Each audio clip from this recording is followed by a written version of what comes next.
Hello fellow Guardians, season 23, the season of the wish is upon us, and we may finally learn about the 15th wish. But another wish was granted, and that was a long overdue buff to Stasis, and finally it is represented in this season's artifact mod. This revamped Osmiomancy Stasis Warlock build will be the meta for the upcoming season and will turn everything into a winter wonderland. But first, while you're here, smash that sub button, click that thumbs up like, ring that notification bell to keep you notified of future builds, and leave a comment below. I do respond to all comments. I also do stream at least 3 days a week on all major platforms, whether it be Twitch, Kick, or right here on YouTube. Swing by the platform you're choosing, hang out, and let's run some content together. I do play with viewers. Now, let's get into it. With the launch of Season 23, there are a number of tweaks to the Stasis Fragments. 3 big areas of focus were in adjusting the stat bonuses and penalties, tweaking lesser used fragments to help make them more appealing, or just making a few changes to help them better suit the style of gameplay that the fragment was enhancing. Here are the changes on screen right now to the stat penalties or new penalties for the fragment. The ones that affect this build are Whisper of Shards, the removal of the +10 resilience, and Whisper of Bond, removing the -10 discipline. Since we're talking about fragments, here are the fragments we'll be using for this build. Alright, for our first fragment, we use Whisper of Change. While you are near frozen targets or a friendly stasis crystal, you take reduced damage from targets. We're going to be creating stasis crystals. We'll probably have friends that are using stasis, even if not, but the stasis crystal will be creating so many, we'll constantly be reducing that damage that we'll be taking. Up next, Whisper of Fissures. Increase the damage and size of the burst of stasis when you destroy a stasis crystal or defeat a frozen target. Well, the exotic weapon that we're using is going to be causing us to cause a lot of stasis crystals. So every time we destroy one of those, we'll be spreading that to other enemies, which is just awesome. It's going to just constantly locking down enemies over and over again. Up next, Whisper of Shards. Shattering a stasis crystal temporarily boosts your grenade recharge rate. Shattering additional stasis crystals increase the duration of this benefit. So the one thing we're going to be losing that 10 resilience you see there. It's going to go down to 0. So that +10 resilience won't be there, so you won't be able to factor that into your build. But shattering the stasis crystal causes your grenade to come back quicker, and so that's going to be awesome, especially when stuff like grenade kickstart has been nerfed. This will help a lot in making sure we have more of those cold snap grenades that we'll be using. And lastly, Whisper of Bonds. Defeating frozen targets generates an orb of power. There have also been some changes about how your mods will generate orbs. So any way that we can generate orbs besides those mods, besides those things, because there's going to be a cooldown on the ability to create them, is going to be key, because orbs are always going to be key for armor charges, healing, getting abilities back. So the ability to get orbs of power from defeating frozen targets, which we'll be having a lot of frozen targets, is absolutely phenomenal. Now with this, you won't be getting that -10 discipline. So again, it's not going to affect your build in that way. It's actually going to help your build more using this, because you're not going to lose that discipline like you once would have. All right, let's get into the abilities and fragments. The abilities Healing Rift, you can use any kind of rift you want. to recommend Healing Rift because there's not a lot of healing with this build. Straight Glide, you can use any jump that you want to. But using _𝕝𝕝𝕋𝕝 Blast, raise your stasis staff against your foe, send a blast of stasis forward to freeze your targets. Now this will help and just freeze more enemies to cause more orbs to be built and other things like that. But the one thing about _𝕝𝕝𝕋𝕝 Blast, they are updating it. They're improving the reliability of those little balls that you shoot in order hitting a foe and actually freeze them. Stasis grenades are also seeing a few changes, but the one we'll focus on this build is the Cold Snap grenade. Cold Snap is going to be more reliable thanks to an increased arming shape size, improving tracking strength, and a bug getting fixed that prevented the seeker from getting consistently created in the direction projectile was moving after a bounce. And what Cold Snap grenades do, a grenade that freezes on impact and sends another seeker to find and freeze targets. Cold Snap grenades, we're not going to necessarily be using them in the sense that we're just going to be throwing our grenades and causing that freezing to go from one enemy to another. We're not going to be doing that at all. We're actually going to use our Cold Snap grenades to lock down lanes. So now we'll get the ability to have 2 turrets, which we'll see in our aspect. Now with the aspects, we're using Ice Flare Bolts. Shattering a frozen target spawns seekers that track and freeze other nearby targets. So we'll be killing all these frozen targets. We'll be shooting the stasis crystals. When we do that and we destroy them, that ice will burst out and go touch other enemies and freeze other enemies and just keep the cycle going to where literally you'll have an entire room locked down. And next, we'll be using Bleak Watcher. Press and hold the grenade button to convert your grenade into a stasis turret that fires slowing projectiles at nearby targets. So what this is do, you'll go and you'll grab like you're about to eat your grenade and you'll hold it and you'll throw it in the direction of a lane you want to lock down, and you'll have a little turret just sitting there freezing enemies all along the way. But this way, we'll actually be able to have 2 turrets. You could lock down 2 lanes with this, 1 on each side of you, and you handle the middle lane or however you want to handle it, and just lock down a room totally, because you're just going to keep enemies frozen over and over and over again. All right, let's talk about the exotic gauntlets we'll be using with this build, the Osmiomancy gloves, which will send one of our abilities into the stratosphere. The exotic perk, Fervent Cold Snap, that causes your cold snaps and grenades have an additional charge that recharges quicker on direct impact. The Seeker spawn from Cold Snap grenades travel further. Cold Snap grenades have better tracking, travel 35% further, and grant grenade ability upon hitting or freezing an enemy. Now, the amount of ability energy you get back is based on enemy rank. So just regular enemy players, 7%, tier 1 miners, 10%, tier 2 miners, tier 1 elites, 22%, tier 3 miners, tier 2 elites, 34%, tier 4 miners, tier 3 or 4 elites, mini bosses and bosses, 50%. So you can get up to 50% of your grenade energy back depending on the level of enemies that you kill with this. The extra grenade will help you keep opponents frozen, controlling the field, locking down lanes, and playing the aspects and fragments while causing generation of orbs and dealing maximum damage output. So like I said before, the cold snap grenades we're going to turn into turrets, and this way we'll have 2 turrets at all times. We're constantly keeping turrets on the field, just locking down everything, keeping the entire thing frozen. And honestly, the best way to stay healed and alive is not to get touched and to kill enemies quickly, and this will allow you to do it. Now, onto the weapon we'll be using, the Verglass curved bow, which is the ultimate weapon for any stasis build. The intrinsic trait, ℃𝕃𝕃𝕆𝕎, which states, final blows with this weapon grant stasis arrows. Your next hipfire shot will fire all of them in a single volley. This alone can lock down an entire room due to the exotic trait, Hailstorm, which states, direct hits with stasis arrows freeze combatants and slow opposing guardians. Stasis arrows that impact the environment create stasis crystals. This will allow you to put up walls of defense, freeze a massive amount of enemies at one time, take less damage from enemies, and spread the freeze to other enemies upon destruction. The catalyst, Shiver Quiver, is a must, as once installed, you gain increased draw speed for a short duration when freezing enemies. This allows you to be able to fire more arrows quicker. This weapon can literally cause infinite volleys of ice arrows and is going to be the go-to exotic for all stasis builds.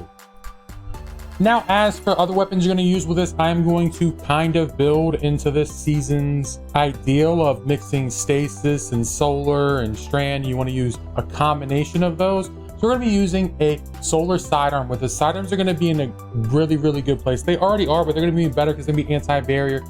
Plus, builds like Mechanier's Trick Sleeves builds for the Hunter and other things are going to be awesome. But I just think sidearms are in a really good place. They deal pretty good damage, but having a good sidearm to me is going to be great here, because especially if you have a solar one like I have here, then you'll be able to do that dual stasis solar wielding, to where if you use that solar artifact mod, you'll be able to get radiance and then cause more damage to the enemies that you're freezing. I think you can come up with all kinds of crazy stuff with this. And I'll be using the rocket launcher Cold Comfort from the Ghost of the Deep dungeon. It's just a really great rocket launcher. I love the restoration ritual perk.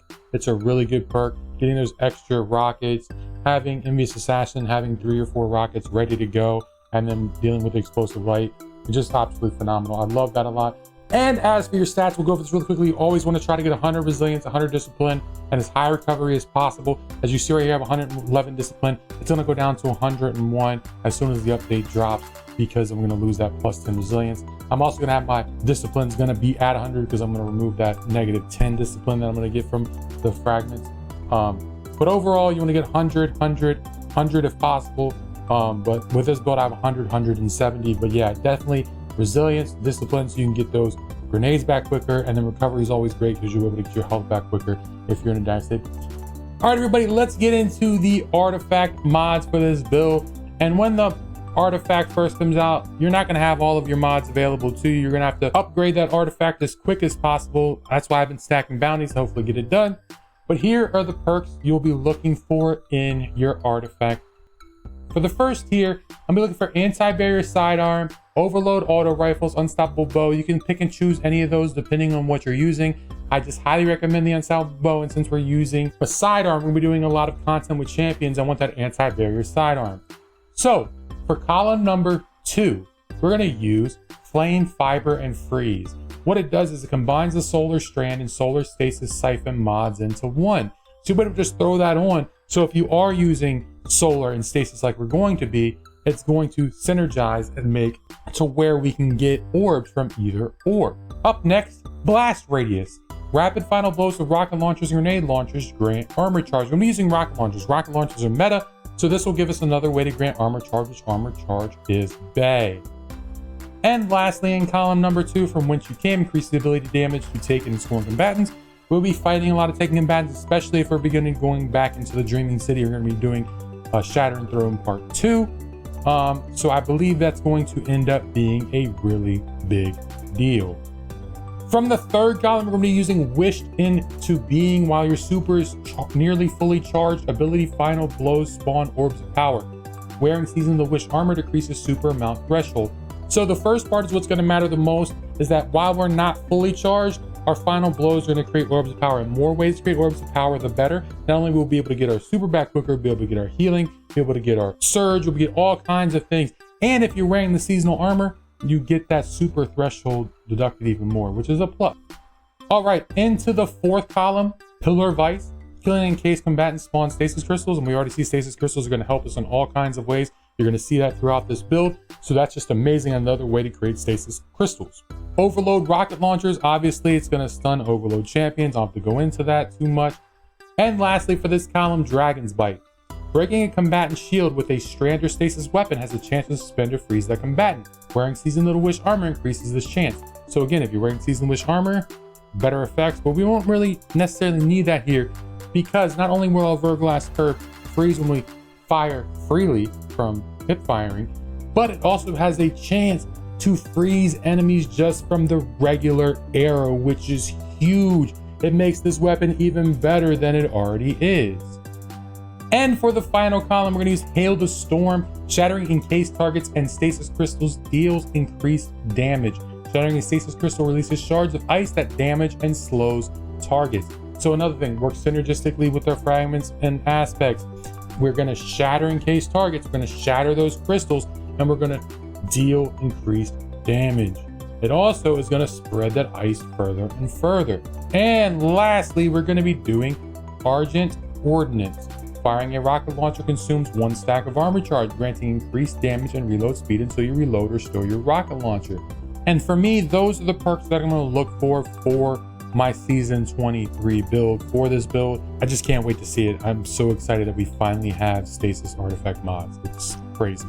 All right, as for the helmet mods, like I always tell you, with your general armor mods, do whatever you have to do in order to get the build where you need to go stat wise, and then try to work around it. You might have to change some of these. You might have to do some of these, and that's fine.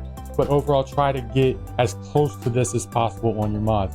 First, we're going to be using Harmonic Siphon. Rapid Stasis Weapon Final Blows create an orb of power. We need to create as many orbs of power as we can for armor charges, for ability recharges, for stuff like Explosive Light. You want to have as many orbs as possible.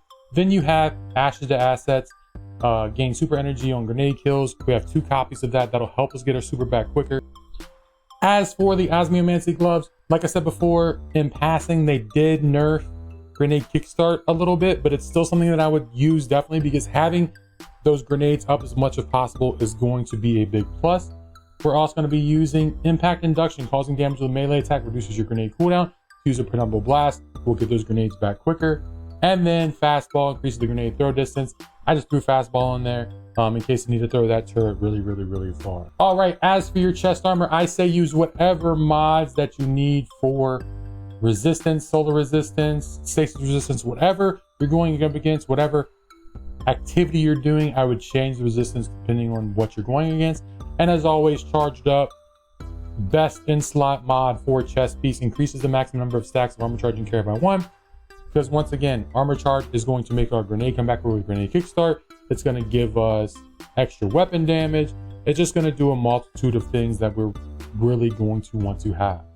All right, as for our leg armor, we're going to want to do stacks on stacks. So we pick up an orb of power, grant you an additional armor charge. We have other ways to grant orbs of power besides just our standard ways, because like I said before, they're going to reduce some of the cooldowns to get orbs of power because they're trying to reduce the abilities. But I still think we'll be able to create enough orbs of power to use stacks and stacks.